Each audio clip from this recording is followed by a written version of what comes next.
Good evening, ladies and gentlemen, and welcome back to the Shadow Gallery. I am, as always, your host, James Donnelly. And if you happen to be watching this video, you'll know this is taking place. You've missed you either missed my Rent Conversations videos about the New 52 from DC. If you're a new viewer, welcome. Great to see you. If you're liking comics, please feel free to check out the Shadow Gallery vlogs. I think there's some stuff that you might find interesting there. But this is going to be solely dedicated, this segment right here is going to be solely dedicated to this. So Frank Miller back in business with Holy Terror. Okay. So this is, hardcover. This is kind of, this is Frank Miller, as you know, is one of the preeminent storytellers of the last 35 years in the comics business. From when he started as a pup, when he transformed Daredevil into, from kind of the Scarlet Swashbuckler, into a very kind of noir type of comic, and then of course changed comics forever with Batman: The Dark Knight Returns. Continued to do great work with Batman Year One. You know his credentials, Sin City, everything like that. So, but then lately, people start to say, well, maybe he's going off the rails a bit because we had All-Star Batman and Robin, and that was, a lot of people said that was just trash. I disagreed. I actually had a pretty good time with that comic because it's Batman in Sin City. That's basically what it is. So the whole goddamn Batman thing. To me, it was just Frank's way of having some fun. But then, he also directed The Spirit, which was a huge piece of shit. Again, Frank has kind of gone from, his level of creativity varies, but there's something that you cannot deny is that it's always it's always been creative, particularly when he's writing and doing the art. And that's exactly what we have here with Holy Terror.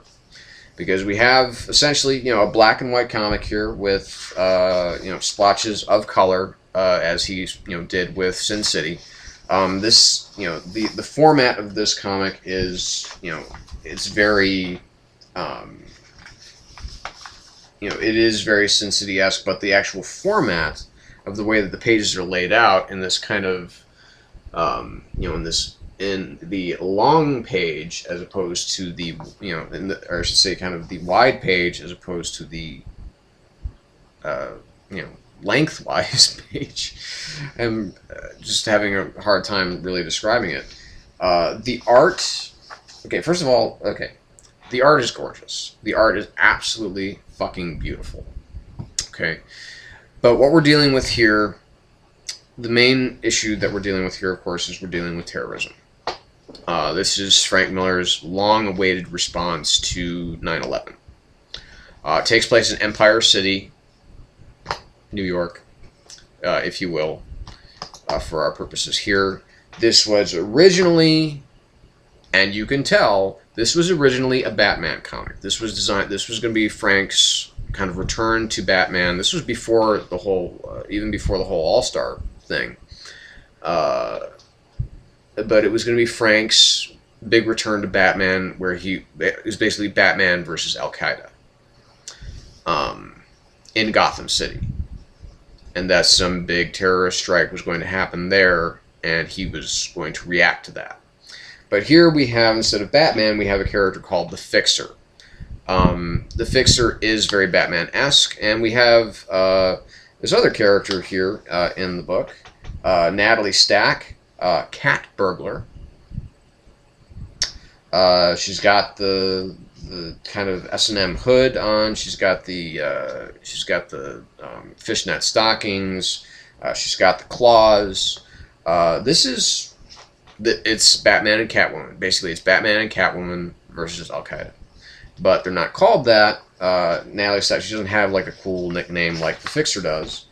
And begins basically with this massive chase scene where the Fixer chases down Natalie, the cat burglar, catches her, and they have this, kind of gonzo, meet, fight hard, and then kiss hard. So, I mean, it has this very, pseudo romantic sexual undercurrent to them, because it's like, okay, well, there are these two, there are these characters that are at odds with each other, but they are undeniably attracted to one another and possibly in love with each other. Again, a very Bruce Selina vibe. But then, of course, all hell breaks loose, and there is a massive explosion in Empire City, and however many people die,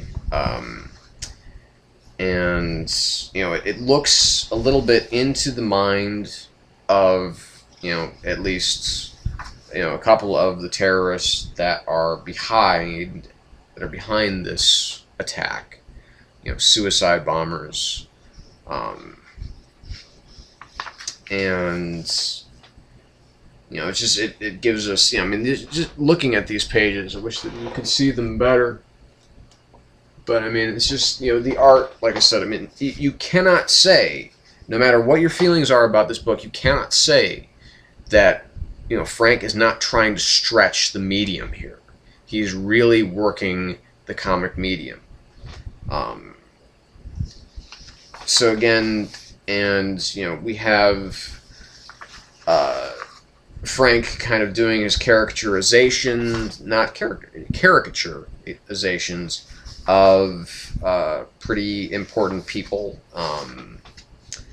and from everybody from George Bush to Dick Cheney to Henry Kissinger to Ahmadinejad to Obama to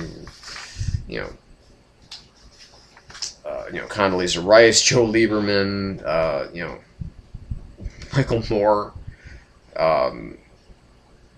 So I mean, there's some really, there's some interesting things going on in this book.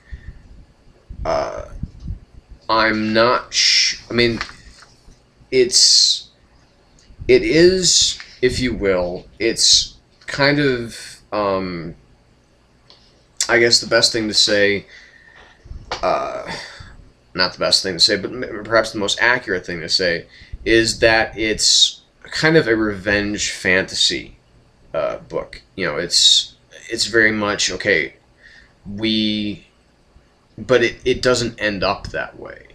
That's kind of where the climax is that it's, it's the Fixer and this and this cat burglar, Natalie, their character, versus this branch of Al Qaeda that are operating within Empire City with the backing of some pretty evil people. It's not a conspiracy book. It's simply, it's a book about terror. It's a book about the way, but it's a book primarily about the way the terror affects us. Now, obviously, this went through a pretty healthy rewrite when, they knew, okay, well, this is not going to be a Batman book, because this, the Fixer does bring some pretty significant hardware to bear here. He is definitely not afraid to shed some blood. He believes it's war. He believes this is what he was made for, and he brings, as they say, and hell followed with him, because he definitely does bring a lot of death to the villains in this book, and a lot of torture. So again, it's a primal fantasy book about, what would, a costumed hero with a lot of resources do if they were able to get their hands on, one of the, the terrorists that were responsible for 9/11. To that end, it kind of works, not completely, because you do feel that, again, it's a little bit childish, I guess, is one of the other things that I could say about it, is that it feels a little too simplistic. I know that Frank Miller can do something with a lot more density. He puts most of his effort into the art, and his whole white on black art style, as opposed to it being black on white. I mean, he actually he takes black paper and he puts white on it, as opposed to the other way around. At least that's my understanding. And then again, like little splotches of color here and there, to help identify other characters, or to give them a different kind of presence. So that was what was. But the best thing about the book is that it does reel itself in at the very end from this primal revenge fantasy, and gets back to the rather devastating reality of what happens in the aftermath of an attack like this. And so the final moments of the book, the final couple of pages, are fantastic as how they demonstrate what the aftermath of a terror attack must be to someone who's actually lived through it in their own city.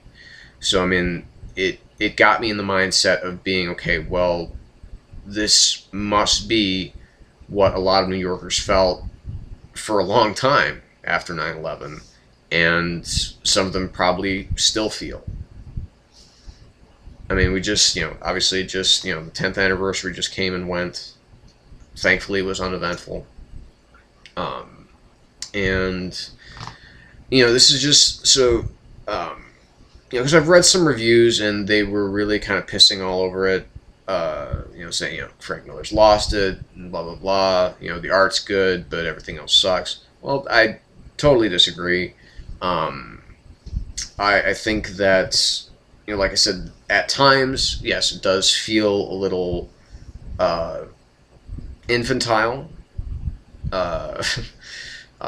It just, it does seem like, okay, it's just this is a story that Frank had to get out of his system, and he did it, and it has some verve and poetry to it, particularly in the quieter scenes.